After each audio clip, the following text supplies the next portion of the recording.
Hello friends, आइए अब हम पृथ्वी की आंतरिक संरचना के बारे में पढ़ते हैं। हम जान चुके हैं कि स्थल मंडल पर हम सब जीव जंतु घर बनाकर रहते हैं।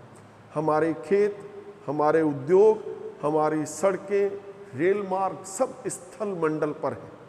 लेकिन ये सभी तरह की स्थल आकृतियाँ, ये पर्वत, पठार, मैदान, सभी के सब पृथ्वी के आंतरिक बलों से बहुत अधिक प्रभावित।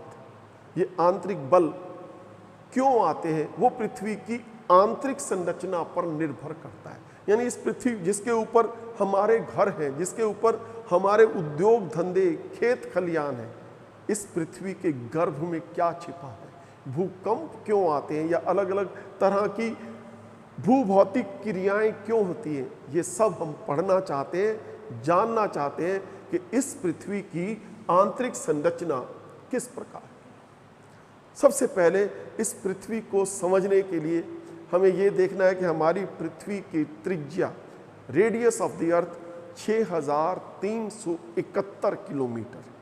अब जब हम इसकी खुदाई करने लगे, जब हम इसको अंदर से जानने के लिए हमने अलग अलग खनिज पदार्थों के लिए खदानें खोदी, तो बहुत कम हम 5 kilometre, 7 kilometre, 10 kilometre research purpose के लिए हमने ड्रिलिंग की, तो हम 11-12 किलोमीटर तक इस पृथ्वी को प्रत्यक्ष रूप से समझ पाए।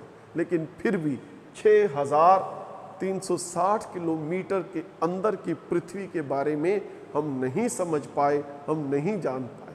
यानी प्रत्यक्ष रूप से हम सिर्फ बहुत कम स्किन ऑफ द अर्थ, पतली सी परत, जैसे एक अंडे के ऊपर की पतली सी परत होती है, हम उस परत के बारे में तो प्रत्यक्ष रूप से जान पाए। लेकिन उसकी अंदर की गहराइयों को जानने के लिए हमें इनडायरेक्ट सोर्सेज की स्टडी करना पड़ा। इनडायरेक्ट सोर्सेज के माध्यम से इस पृथ्वी को समझने का प्रयास करने लगे। क्या है ये इनडायरेक्ट सोर्सेज? ये दो प्रकार के हैं, एक आर्टिफिशियल और एक नेचुरल, एक अप्राकृतिक और दूसरे प्राकृतिक। आइए इनके बारे में समझते हैं, इनके बारे में जानते हैं। ये इनडायरेक्ट सोर्सेज, जब हम नेचुरल सोर्सेज कह रहे हैं तो इसके अंदर उल्काएं, मीटियोराइट्स, वोल्केनिक इरप्शन और सिस्मोलॉजी, ये हमें बताते हैं कि पृथ्वी की अंदर क्या छिपा है, पृथ्वी की आंतरिक संरचना किस प्रकार की है। और दूसरी तरफ आर्टिफिशियल सोर्सेज, अप्राकृतिक साधन क्या कह रहे हैं, इस पृथ्वी के अंदर की चट्टानों का घनत्व, तापमान और दबाव, इन चीजों से हम पृथ्वी की आंतरिक संरचना को समझना चाहते हैं। आइए एक एक करके हम इनके बारे में समझते हैं और जानते हैं। आज के इस चैप्टर में हम इनडायरेक्ट सोर्सेज के बारे में समझते हैं। सबसे पहले है डेंसिटी ऑफ द इंटीरियर अर्थ, पृथ्वी के अंदर की चट्टानों का घनत्व कैसा है। घनत्व हम पढ़ चुके हैं कि कोई वस्तु अधिक भारी या हल्की क्यों होती है। Density is mass per unit volume, हम सब इस बातों को समझते हैं और हम जानते हैं जब हम इस पूरी पृथ्वी के बारे में अपनी डेंसिटी निकालें कि हमारी पूरी समस्त पृथ्वी की डेंसिटी क्या है, तो न्यूटन के लॉ ऑफ ग्रेविटेशन के अनुसार force is equal to G into M divided by R square. ऐसे हम पढ़ते आए हैं, ऐसे हम लिखते आए हैं, m into small m divided by R square. अगर इसी को हम ऐसे लिखें कि m G is equal to G into m divided by R square, this mass is equal on both side, हम ग्रेविटी ऑफ द अर्थ निकाल सकते हैं। हम इस पृथ्वी के कुल घनत्व के बारे में बता सकते हैं कि हमारी इस पृथ्वी का कुल घनत्व 5.5 ग्राम प्रति क्यूबिक सेंटीमीटर है। पानी का घनत्व लगभग 1 कहा जाता है, 0.997, लगभग 1 मानकर चलते हैं। यानी अगर पृथ्वी जलीय, एक जलीय पिंड से हम इसको कंपेयर करें तो हमारी पृथ्वी का घनत्व 5.5 गुना होगा उस जलीय पिंड के। पूरी पृथ्वी का लेकिन जब हम प्रत्यक्ष रूप से चट्टानों को देख रहे हैं तो हम पा रहे हैं कि हमारी इस पृथ्वी की ऊपरी भूपटी का घनत्व सिर्फ 2.7 ग्राम प्रति सेंटीमीटर क्यूब हल्की चट्टानों की बनी है। जहां हम आप रह रहे हैं ये पृथ्वी का घनत्व बहुत कम है और गहरा जाने पर यह घनत्व 2.95 हो जाता है। और जब आप आग्नेय चट्टानों की बात करते हैं तो इस चट्टानों का घनत्व 3.5 ग्राम प्रति सेंटीमीटर क्यूब कहा जाता है, यानी ये बहुत कम है और 5.5 अधिक है। यहाँ से एक निष्कर्ष निकलता है कि जैसे जैसे हम भूपृष्ठ से केंद्र की ओर जा रहे हैं, ऊपर हल्की चट्टानें हैं तो केंद्र की ओर जाते हुए भारी चट्टानें हैं, तो ये कहा जाता है कि पृथ्वी का कोर, पृथ्वी का क्रोड भारी चट्टानों का बना होना चाहिए, जिसका घनत्व 10 से 14 ग्राम प्रति क्यूबिक सेंटीमीटर होना चाहिए। ये हमारे इस density artificial source, indirect source से हम अंदाजा लगा रहे हैं कि हमारी पृथ्वी की ऊपरी भूपरपट्टी हल्की चट्टानों की है और गहरा जाते हुए ये घनत्व बढ़ता चला जाता है। अब इसको अगर हम कंपेयर करें ज्वालामुखी चट्टानों से या कंपेयर करें हम उल्का पिंडों से, तो हम ये पाते हैं कि पृथ्वी पर जो टूटते हुए तारे या उल्काएं आकर गिरती हैं, उनके चट्टानों की संरचना को पढ़ा जाए तो क्या पाया वैज्ञानिकों ने कि उन चट्टानों, उन उल्काओं का कोर, उल्का पिंडों का क्रोड भी भारी तत्वों से, निकल और लोहे जैसे भारी तत्वों का बना है। जब ज्वालामुखी फटता है तो उसमें से जो चट्टानें निकल कर आ रही हैं, जो मैग्मा निकल कर बाहर आ रहा है, लावा बन जाता है, वो लावा भी भारी चट्टानों का बना हुआ है। यानी पृथ्वी की अंदर चट्टानों का घनत्व अधिक है और बाहरी भूपरपट्टी की चट्टानें, उनका घनत्व कम है। आइए अब हम इस पृथ्वी के अंदर के तापमान की बात करते हैं। जब वैज्ञानिक चट्टानें निकालते हैं, अलग अलग खदानों से खनिज पदार्थ निकाले जाते हैं, तो वैज्ञानिकों ने क्या पाया कि इस पृथ्वी में गहरा जाते हुए औसतन 1 डिग्री सेंटीग्रेड तापमान 32 मीटर की गहराई में बढ़ जाता है। अगर आपको वायुमंडल याद है तो 165 मीटर ऊंचा जाने पर 1 डिग्री सेंटीग्रेड तापमान कम हो जाता है, लेकिन यहाँ इस पृथ्वी के अंदर जाते हुए तापमान बढ़ता चला जाता है। 32 मीटर जाने पर 1 डिग्री सेंटीग्रेड बढ़ जाता है। अगर इसी दर से तापमान बढ़ता तो पृथ्वी के केंद्र में 2 लाख डिग्री टेम्परेचर होना चाहिए था, लेकिन ऐसा नहीं है। तापमान के बढ़ने की दर पृथ्वी के अंदर ऐसी नहीं है। तापमान के बढ़ने की दर वैज्ञानिकों ने खोज कर बताया कि 100 किलोमीटर गहरा जाने पर प्रति किलोमीटर 12 डिग्री सेंटीग्रेड तापमान बढ़ जाता है। 300 किलोमीटर तक 2 डिग्री सेंटीग्रेड और उसके बाद 1 डिग्री सेंटीग्रेड तापमान बढ़ता जाता है। इस ग्राफ से हमें वैज्ञानिकों ने बताया कि किस तरह से, ये देखिए, ये तापमान बढ़ रहा है, कैसे कैसे हम पृथ्वी की गहराई में जा रहे हैं और ये तापमान हमारे इस स्थल मंडल में, ऊपरी मेंटल में, देन कोर के अंदर जाते हुए तापमान डिग्री केल्विन के अंदर 0 degree centigrade is equal to 273 degree Kelvin, absolute 0 से जोड़कर जो है ये तापमान हमें बताया गया कि इस पृथ्वी के कोर में, पृथ्वी के अंदर तापमान लगभग 7000 डिग्री केल्विन से कम होना चाहिए।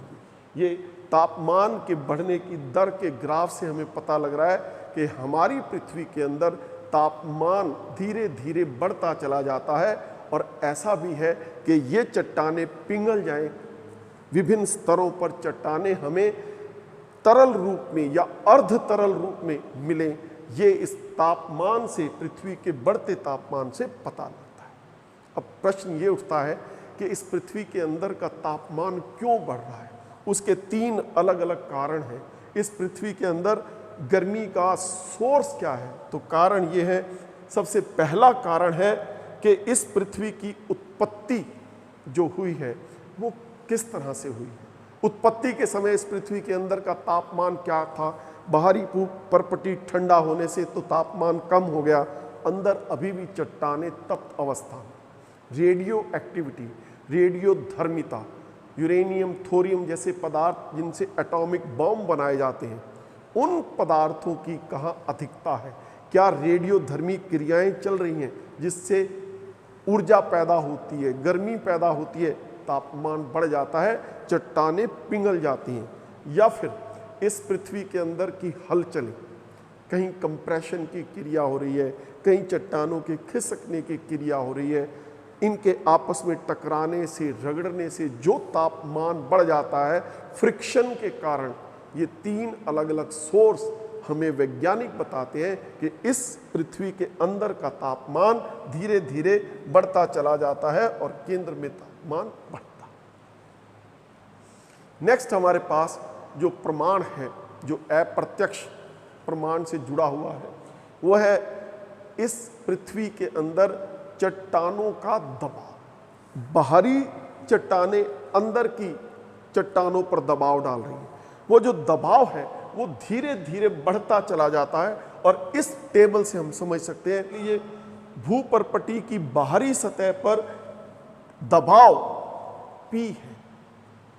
एक दबाव के लिए हमने प्रेशर के लिए P टर्म यूज कर ली है, तो 50 किलोमीटर गहरा जाने पर ये 13 टन प्रति सेंटीमीटर, 1 सेंटीमीटर पर जो प्रभाव पड़ रहा है उसको हम निकाल सकते हैं, और निकाल कर ये देखिए कि लगभग 50 किलोमीटर के ऊपर किस तरह से चट्टानें चारों तरफ से अंदर की सतह पर दबाव डाल रही हैं।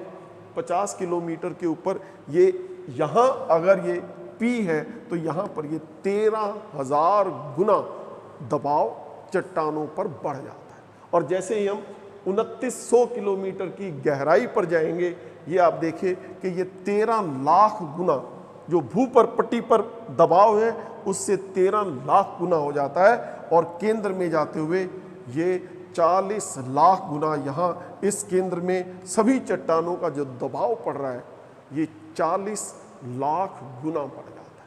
यानी भू सतह से केंद्र की ओर जाते हुए तापमान भी बढ़ता जा रहा है और दबाव भी बढ़ता जा रहा है।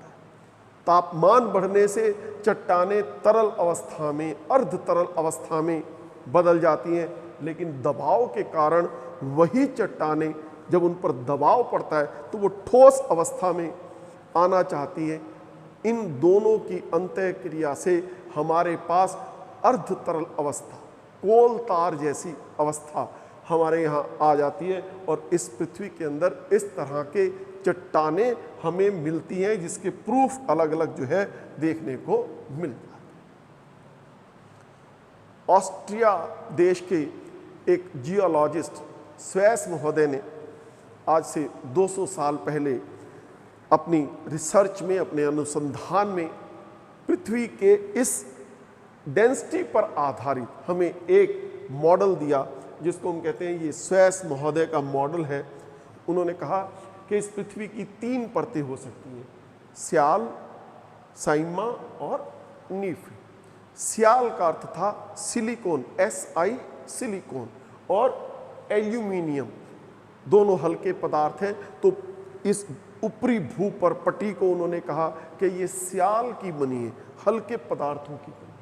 फिर उन्होंने कहा कि इस स्याल के नीचे की परत को, जिसको आजकल हम मेंटल शब्द यूज करते हैं, साइमा शब्द यूज किया, Si for silicon and Ma for magnesium, दोनों के पहले 2 अल्फाबेट लेकर उन्होंने कहा कि ये साइमा शब्द, और कोर के लिए उन्होंने कहा कि ये नीफे, निकल और फेरम, यानी कि निकल और लोहा, वो पदार्थ जिनसे मैग्नेट्स बनाई जाती है।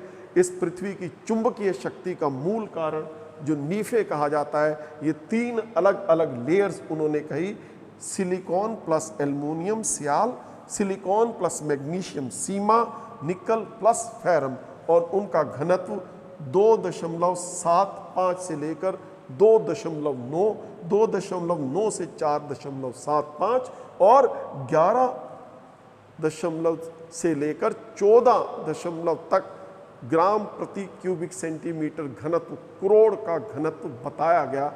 ये मॉडल आज भी हमारी इस पृथ्वी की आंतरिक संरचना पर फिट बैठता है, सही बैठता है। हम घनत्व के आधार पर इस पृथ्वी को 3 इस तरह से अलग अलग भागों में विभाजित कर सकते हैं। Thank you very much. ये पहला पार्ट है पृथ्वी की आंतरिक संरचना का। ये अभी नेचुरल सोर्सेज की बात हमने नहीं कही है, भूकंपीय विज्ञान से जुड़ी हुई बातों को हम अगले लेक्चर में डिस्कस करें। Thank you.